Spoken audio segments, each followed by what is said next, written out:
Hello दोस्तों, कैसे हैं आप सब। आज हम फिजिक्स फार्मूला का 8वां चैप्टर लेकर के आया हूं, जो है प्रणोद दाब और उत्प्लावकता से संबंधित सूत्र। प्रणोद दाब और उत्प्लावकता से संबंधित सूत्र। तो चलिए देखते हैं क्या क्या सूत्र है। तो पहला सूत्र है जो कि बहुत ही इम्पोर्टेंट है, P is equal to F बटा A. P is equal to F बटा ए, जहाँ P को कहते हैं दाब, F को कहते हैं बल, A को कहते हैं क्षेत्रफल। मान लीजिए ये कोई वस्तु है,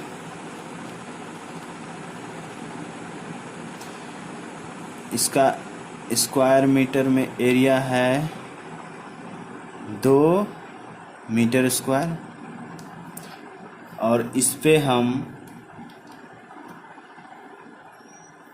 3 न्यूटन का बल लगा रहे हैं। 3 न्यूटन का बल लगा रहे हैं, तो इस पे प्रेशर कितना हो जाएगा। प्रेशर इसका हो जाएगा आपका F बाई ए, अर्थात 3 न्यूटन बटा 2 मीटर स्क्वायर। तो इसका क्या हो जाएगा, आपका प्रेशर हो जाएगा इस वस्तु पर 1.5 न्यूटन पर मीटर स्क्वायर, ये हो जाएगा।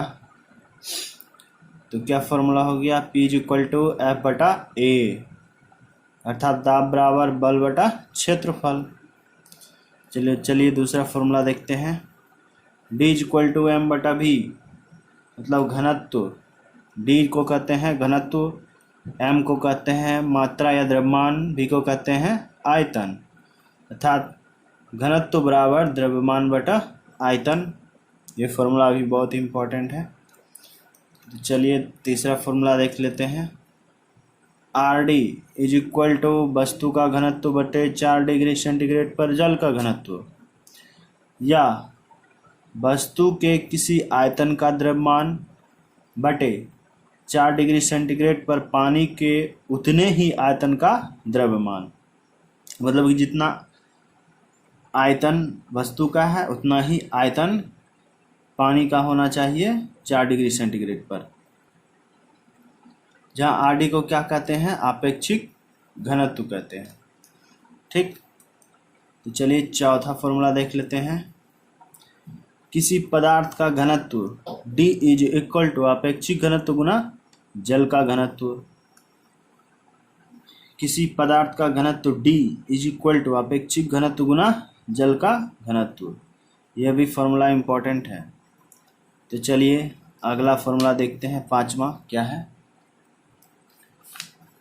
पांचवा फॉर्मूला है आपका, किसी नली में द्रव के स्तंभ का दाब P इज इक्वल टू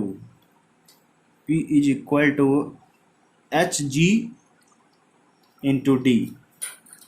किसी नली में द्रव के स्तंभ का दाब P is equal to Hd into G।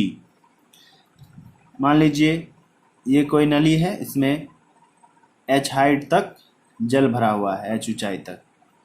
तो इस पे कितना दाब लगेगा, P is equal to Hd into G, जहाँ P हो गया दाब, H हो गया नली में द्रव की ऊंचाई, D हो गया द्रव का घनत्व, और G हो गया गुरुत्वीय त्वरण। तो चलिए छठा फॉर्मूला देख लेते हैं क्या है। द्रव में वस्तु के डूबे हुए भाग का आयतन बटा वस्तु का पूरा आयतन बराबर वस्तु का घनत्व बटा द्रव का घनत्व। द्रव में वस्तु के डूबे हुए भाग का आयतन बटे वस्तु का पूरा आयतन बराबर वस्तु का घनत्व बटा द्रव का घनत्व। ये भी फॉर्मूला इम्पोर्टेंट है।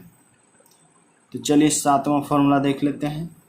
विस्थापित द्रव का भार बराबर विस्थापित द्रव का आयतन गुना घनत्व गुना गुरुत्वीय त्वरण। विस्थापित द्रव का भार W इज इक्वल टू विस्थापित द्रव का आयतन V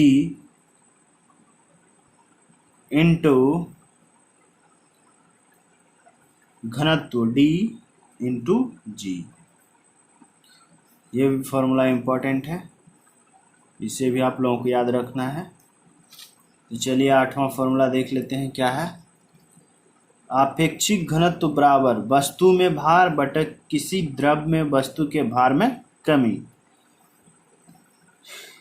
आपेक्षिक घनत्व बराबर वस्तु में भार बटा किसी द्रव में वस्तु के भार में कमी। अर्थात पहले देख लेते हैं,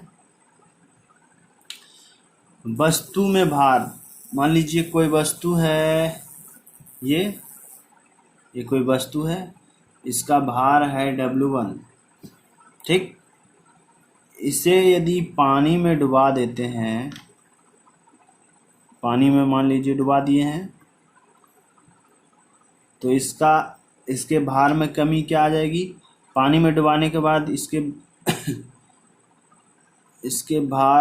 इसका भार हो गया W2, तो इसके भार में कितना कमी आ गया, W1 माइनस W2। तो इससे क्या फॉर्मूला निकल के आता है, आपेक्षिक घनत्व बराबर वस्तु में भार बटा किसी द्रव में वस्तु के भार में कमी। ये हम लोग जानते हैं कि कोई वस्तु जब द्रव में डूबती है तो उसके भार में आभासी कमी आ जाती है। तो चलिए 9वां फॉर्मूला देख लेते हैं क्या है। जब वस्तु द्रव में प्लवन करती है तो विस्थापित द्रव का भार बराबर वस्तु का भार। ये बहुत बहुत इम्पोर्टेंट है, ये आप लोगों को याद रखना है।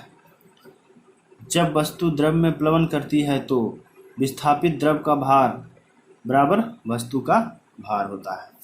मतलब कि जितना वस्तु द्वारा द्रव को हटाया गया है उसका भार वस्तु के भार के बराबर होता है। चलिए 10वां देख लेते हैं। वस्तु का विस्थापित भार मतलब शून्य में भार बराबर हवा में भार या आभासी भार प्लस भार में कमी। वस्तु का वास्तविक भार बराबर हवा में भार प्लस भार में कमी। ये भी इम्पोर्टेंट है। तो चलिए ये देख लेते हैं, बहुत इम्पोर्टेंट है। उत्प्लावन बल बराबर विस्थापित द्रव का भार बराबर द्रव में वस्तु के भार में कमी। उत्प्लावन बल बराबर विस्थापित द्रव का भार बराबर द्रव में वस्तु के भार में कमी। ये भी इम्पोर्टेंट है। कुछ इम्पोर्टेंट फैक्ट बताने जा रहा हूँ। उत्प्लावकता का सिद्धांत किसने दिया था?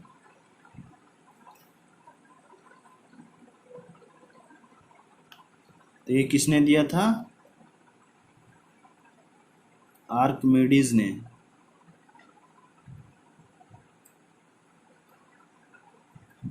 ये उत्प्लावकता का सिद्धांत किसने दिया था? आर्किमिडीज एक साइंटिस्ट थे, उन्होंने ही दिया था।